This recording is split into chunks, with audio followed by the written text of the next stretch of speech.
Kaya ang pangutana ba, asa man dapitas Biblia, para maklaro ng istorya ni mo. Adonai Jose, nga nisumbong atong Mateo. Ang gusto niya di ay ang iyang ebidensya, litra por litra, ang panangatong ebidensya, litra por litra, o mabasag masabot.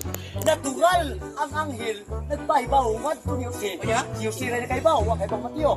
O dili pa niya gisultihan si Mateo. Asa man dapitas perikulo, nga gisultihan si Mateo. Asa man? Sultihan. Asa na ka? Mabasag masabot. Mateo uno, 20 lagi. Mabasag masabot. Sige, explicar ka. Si Jose, isumbong atong Mateo. Pangutana na to, mabasa ba na? Siya, masabot. Sa basa mo ano kayo mabasa? Mabasag masabot. Ano bang ito mabasag masabot? Kay wala. No, explicar. Wala dito. Lipong naman eh. Kami na ba? Wala dito si Mateo. Wala kayo. Sa dami Dito kina-explicar niya, sir. Wala Kung ang iyang ingon, nga si Jose ni sumbong Mateo, mabasa niya. Na ako na'y mabasa, o niya masabot. Kung sabi sa ako, ay mabasa po ang aking.